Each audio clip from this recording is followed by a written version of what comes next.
Most of us we struggle to find a person کہ ہاں ہم اس کے پاس جائیں گے تو ہمارا مسئلہ حل ہوگا، جبکہ مسئلہ حل کرنے والی ذات اللہ سبحانہ و تعالیٰ کی. دیکھیں ابن تیمیہ رحمہ اللہ کہتے ہیں، امام ابن قیم مدارج میں ذکر کرتے ہیں کہ سب سے جو نفع بخش دعا میں نے پورے قرآن میں ڈھونڈی تلاش کی کہ مجھے مل جائے، تو سب سے نفع بخش دعا مجھے ایاک نعبد و ایاک نستعین ملی. سبحان اللہ. وہ جیسے بہت سے لوگ مسائل لے کر آتے ہیں اور وہ یہ ڈھونڈ رہے ہوتے ہیں احمد بھائی کہ نا فلانا بندہ میرا مسئلہ سنے گا تو میرا مسئلہ جو ہے نا وہ حل ہوگا.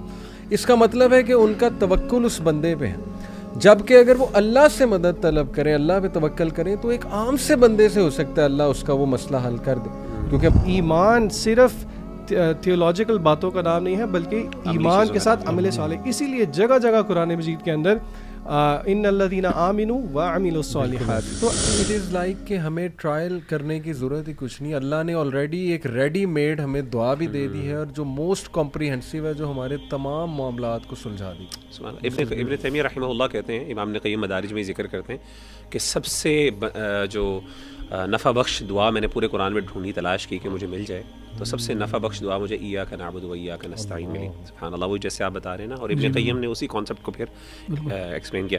اچھا، میں اخوان اس میں نا جو سورہ فاتحہ کو جب میں آج اس پہ ریفلیکٹ کر رہا تھا، تو جو مجھے بڑا پروفاؤنڈ، ویسے تو ماشاءاللہ بہت سی چیزیں ہیں، یہ پورا ایک سمندر ہے. خاص طور پہ جو اللہ تعالیٰ نے مغضوب اور ولضالین کا جو ہے نا کانسیپٹ جو ذکر کیا ہے. شیطان جو ہے وہ دیکھیں ہر بندے کو مختلف انداز سے گمراہ کرتا ہے. تو علماء کی ایک آزمائش ہے جو شیطان کرتا ہے، اور ایک آزمائش جو ہے وہ نیک لوگوں کی آزمائش ہے.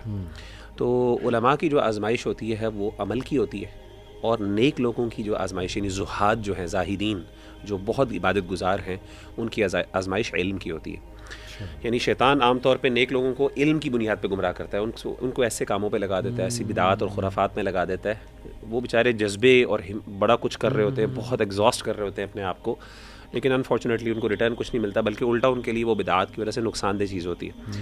آن دا کانٹری علماء کو اللہ تعالیٰ کس طرح گمراہ کرتے ہیں؟ عمل نہیں ہوتا. یعنی علم تو بہت ہے، عمل نہیں ہے. وہ جو بات کر رہے ہیں اس کا علم نہیں ہے. یقولون ما لا یفعلون غیر المغضوب علیہم ولا الضالین کا مجھے فرق یہی سمجھ آیا. اور سفیان بن عیینہ رحمہ اللہ تعالیٰ عنہ کا قول ہے، وہ کہتے ہیں کہ ہمارے علماء میں سے جب بھی کسی نے کوئی گمراہ ہوا تو وہ ہم نے اس کو یہود کی یعنی مشابہ سمجھا. یہ شاہ ولی اللہ دہلوی نے بھی نا اس میں اپنی کتاب جو ہے ان کی نا کیا نام ہے، جو ان کی تفسیر کی ہے، فوز الکبیر، اس کے اندر انہوں نے جو علماء السوء ہیں ان کی مشابہت جو ہے نا وہ یہود سے کی. اور اسی طریقے سے وہ کہتے ہیں کہ ہمارے عباد جو ہیں، جو عبادت گزار لوگ ہیں، جب بھی ہم نے ان کو گمراہ دیکھا تو ہم نے ان کی مشابہت پائی کس سے؟ عیسائیوں سے، کرسچن سے. کیونکہ جو یہودی تھے ان کے پاس علم تھا، وہ اسی لیے مغضوب ہے، ان پہ اللہ کا غضب ہوا. اور جو عیسائی تھے ان کے پاس علم کی کمی تھی، عمل میں تھے اچھے، وہ فالو کرتے تھے، پریکٹس کرتے تھے. تو ابن قیم کہتے ہیں کہ اللہ نے یہاں پہ ان دونوں امراض کی جو سورہ فاتحہ کے اندر سولوشن بھی بتا دی. اہدنا الصراط المستقیم سولوشن ہے کرسچنز کی، جو لوگ عمل، جن کے پاس علم نہیں ہے. اللہ ہمیں سیدھے رستے کی طرف دکھا، ہمیں گمراہ نہ ہونے دیں علم کی بنیاد پر. ہم عمل کر رہے ہیں، ایگزاسٹ کر رہے ہیں، اللہ ہمارے جو اعمال جو ہیں ضائع نہ ہوں. اور ابن قیم کہتے ہیں جو مرض ہے نا، جو لیک آف پریکٹس کا، اس کا اللہ نے کہا ایاک نعبد و ایاک نستعین. یہ ان کی جو شفا ہے کہ اللہ ہم تیری عبادت کرتے ہیں، یعنی ہمیں توفیق دے. اور اہدنا الصراط المستقیم بھی اس میں شامل ہے. تو بہرحال یہ سورہ فاتحہ بڑی پروفاؤنڈ ہے ماشاءاللہ. اس پہ تو بہت کچھ بات کی جا سکتا ہے. میرا خیال ہے ہم نے چونکہ اس پہ آج ہمارا پلان ہے کہ اس چیپٹر کو ہم اس پہ کچھ اور بھی ریفلیکشنز انشاءاللہ شیئر کریں. علی بھائی آپ کی طرف انشاءاللہ اوور ٹو یو ریگارڈنگ سورۃ البقرہ. کچھ ہمارے ساتھ کچھ جو کچھ آپ کی ریفلیکشنز ہیں وہ شیئر کریں. الحمدللہ مغیرہ بھائی، سورہ البقرہ میں نے تقریباً 4 بار گو تھرو کی ہے، اور پڑھائی بھی ہے، 2 بار پڑھائی ہے. ایک فادرز کا گروپ تھا انہیں ماشاءاللہ، اور گھر میں نے پڑھائی ماشاءاللہ، خود بھی پڑھائی بھی الحمدللہ. تو every time I found new lessons to be honest. یعنی یہ قرآن کا جو ہے وہ ایک خاصہ ہے الحمدللہ. تو سورہ البقرہ میں بہت سی چیزیں ہیں، اسپیشلی پہلے پارے میں، لیکن some thing which really struck me, جو میں نے ابھی ریسنٹلی اپنے ایک لیکچر میں بھی ینگسٹرس کو مینشن کیا تھا. دیٹ از دی انسیڈنٹ جب موسیٰ علیہ السلام اپنی قوم کو کہتے ہیں کہ اللہ تمہیں حکم دیتا ہے کہ گائے کو ذبح کرو. دس از سورہ البقرہ ورس نمبر 67. اعوذ باللہ من الشیطان الرجیم. وَإِذْ قَالَ مُوسَىٰ لِقَوْمِهِ إِنَّ اللَّهَ يَأْمُرُكُمْ أَن تَذْبَحُوا بَقَرَةً. Allah says that and recall when Moses said to his people, indeed Allah commands you to slaughter a cow. اب یہ پورا واقعہ کافی لمبا ہے تو میں ذرا اس کو شارٹ کر کے بتاتا ہوں کہ ہوا یہ کہ پھر انہوں نے کمپلیکیشنس میں پڑ گئے, پرفیکشن میں پڑ گئے, وہ کیسی ہونی چاہیے, کلر کیا ہونا چاہیے, وہ آیا پریگننٹ ہونی چاہیے یا نان پریگننٹ ہونی چاہیے, and so on and so forth. تو جیسے جیسے وہ سوالات پوچھتے گئے ویسے ویسے مشکلات بھی ان کے لیے بڑھتی گئیں اور ان کا ٹائم بھی کافی اس پہ لگا, اور آخر کار وہ انہوں نے ڈھونڈ لی اور اس کے بعد سلاٹر کی. تو اس میں بڑا ایک پروفاؤنڈ لیسن میں یہ سوچ رہا تھا کہ سب سے پہلی بات یہ ہے کہ اگر کسی کی انٹینشن ٹھیک ہے تو اس کا مسئلہ ویسے بھی حل ہو سکتا ہے. یعنی انٹینشن ہونی چاہیے ٹو اوبے اللہ سبحانہ و تعالیٰ. Most of us we struggle to find a person کہ ہاں ہم اس کے پاس جائیں گے تو ہمارا مسئلہ حل ہوگا, جبکہ مسئلہ حل کرنے والی ذات اللہ سبحانہ و تعالیٰ کی. دیکھیں وہ لوگ کوئی عام سی گائے پکڑ کے ذبح کر دیتے تو آئی تھنک ان کا مسئلہ حل ہو جانا تھا, کیونکہ اللہ سبحانہ و تعالیٰ نے کہا کہ گائیں ذبح کرو, بات ختم ہو گئی. اللہ کا حکم بجا لانا ہے, جیسے صحابہ اللہ کا کوئی بھی حکم بجا لانے کے لیے فوراً نکل پڑتے تھے, فوراً سے عمل کرتے تھے. بلکہ وہ ایک حدیث میں آتا ہے نا کہ دوز پیپل جو پل صراط سے اسپیڈ آف لائٹ سے گزریں گے. وہ پوچھا گیا وہ کون لوگ ہوں گے, تو رسول اللہ صلی اللہ علیہ وسلم نے فرمایا وہ ہیں جو نیکی میں جلدی کرتے ہیں, حکم آیا بس اس پہ عمل کر لیا. تو یہ آیا میرے لیے بڑی اسٹرائکنگ تھی کہ دیکھیں بجائے کہ وہ فوراً اس پہ عمل کرتے وہ کمپلیکیشنس میں پڑ گئے. اور اس میں توکل کا بھی بڑا لیسن ملتا ہے کہ مدد کرنے والی ذات یا مسئلے کو حل کرنے والی ذات اللہ ہے. تیسرا یہ کہ مجھے اس سے یہ بھی سمجھ آتی ہے کہ دیکھیں اللہ تعالیٰ کا ہو سکتا ہے کوئی حکم آپ کو سمجھ میں نہ آئے, لیکن you have to obey it. It's a test of obedience کہ اللہ سبحانہ و تعالیٰ جو ہے وہ آپ کو ٹیسٹ کر رہا ہے کہ آپ اوبیڈینس شو کرتے ہیں یا آپ بہت زیادہ کمپلیکیشن یا کویسچنز میں پڑ جاتے ہیں.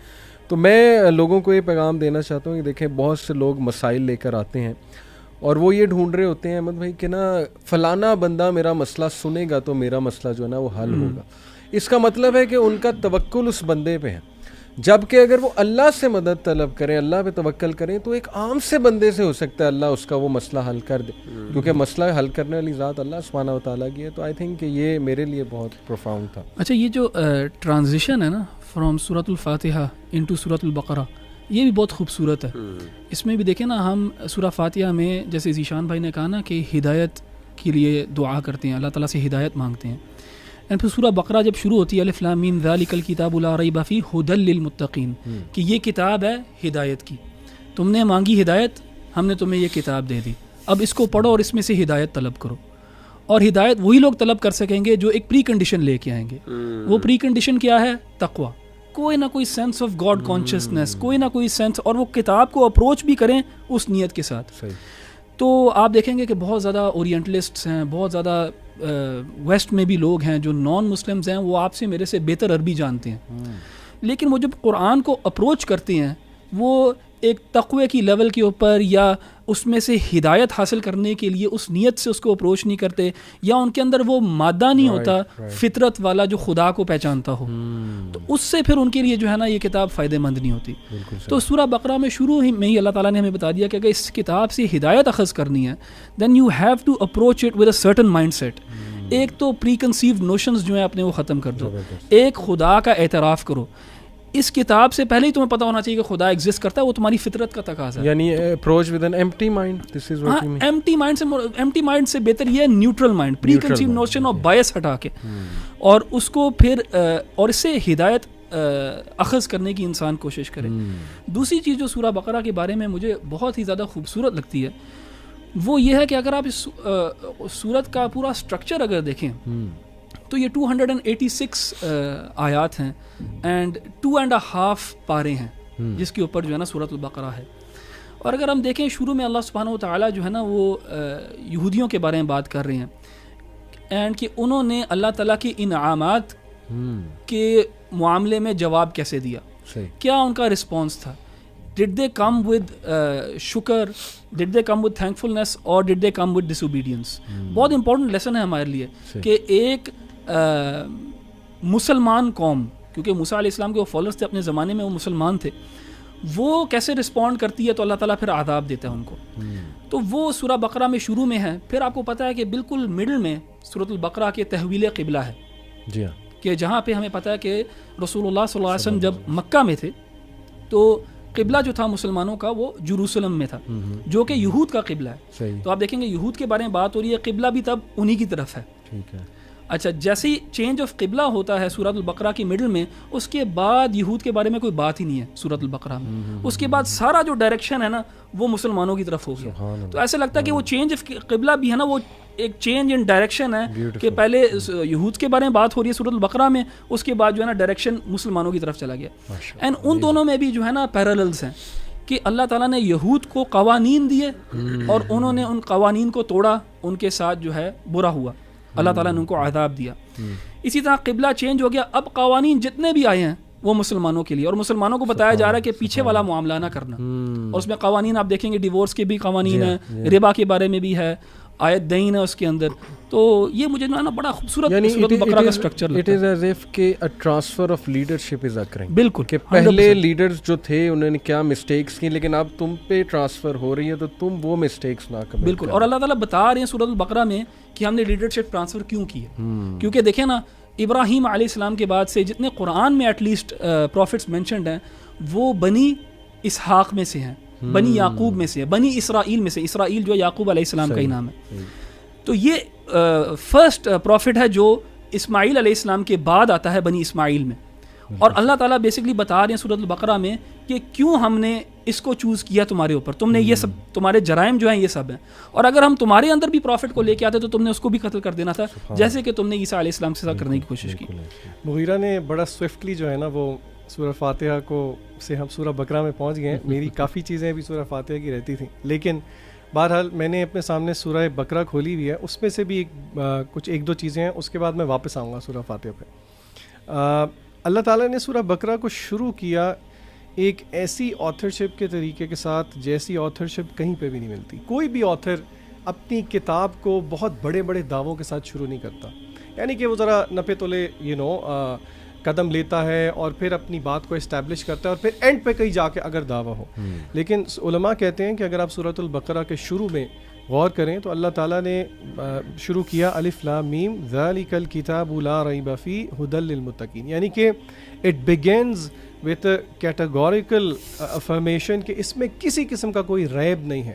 اور ریب کا ترجمہ شک کر دیا جاتا ہے. آف کورس ہم یہاں پہ ڈیٹیل میں نہیں جا رہے، بٹ اس کا کافی جو ہے نا اس سے زیادہ معنی ہے. میں جس بات کی طرف آنا چاہ رہا ہوں علی بھائی، جو آپ نے بات کی نا کہ لوگ یقین تو ایمان تو لے آتے ہیں لیکن ایکشن اورینٹڈ نہیں ہوتے، عمل نہیں کرتے. اگر آپ سورہ بقرہ کے شروع میں یہ 3-4 آیات پہ غور کریں تو اللہ تعالیٰ نے اہل ایمان کے کچھ ٹریٹس بتائے ہیں. اگر آپ گنے تو ٹوٹل 6 ٹریٹس ہیں. اللہ فرماتے ہیں الذین یؤمنون بالغیب، وہ جو کہ غیب پہ ایمان لے کے آتے ہیں، ویقیمون الصلاۃ، جو نماز کو قائم کرتے ہیں، ومما رزقناہم ینفقون، اور جو ہم نے ان کو رزق دیا ہے اس میں سے وہ خرچ کرتے ہیں، والذین یؤمنون بما انزل الیک، اور وہ ایمان لے کے آتے ہیں اس پہ جو کہ آپ صلی اللہ علیہ وسلم پہ نازل کیا گیا، یعنی کہ وہی قرآن، وما انزل من قبلک، اور جو آپ سے پہلوں پہ نازل کیا گیا، وبالآخرۃ ہم یوقنون، اور آخرت پہ یقین رکھتے ہیں. اب ان 5-6 چیزوں کو اگر آپ دیکھیں نا تو اللہ تعالیٰ نے بیسکلی سینڈوچ کیا ہے، if you allow me to say it like this, کہ شروع میں غیب کی بات کی، پھر دوبارہ ایک غیبی امور کی بات کی کہ ایمان لاتے ہیں وحی پہ، اور ایمان لاتے ہیں اس وحی پہ بھی جو کہ آپ سے پہلوں پہ تھی. بیچ میں یہ غیب پہ ایمان کی بات کرنے کے فوراً بعد اللہ نے جو دوسری بات کی وہ ایکشن اورینٹڈ ہونے کی بات کی، یعنی کہ غیب کے بعد وہ بیٹھ نہیں جاتے بلکہ وہ کیا کرتے ہیں، وَيُقِيمُونَ الصَّلَاةَ وَمِمَّا رَزَقْنَاهُمْ يُنْفِقُونَ. یعنی کہ اس میں ہمیں ایک لیسن یہ ملتا ہے کہ محض ایمان صرف تھیولوجیکل باتوں کا نام نہیں ہے بلکہ ایمان کے ساتھ عمل صالح. اسی لیے جگہ جگہ قرآن مجید کے اندر ان الذین آمنوا وعملوا الصالحات، تو ایکشن اور ایمان ساتھ ساتھ.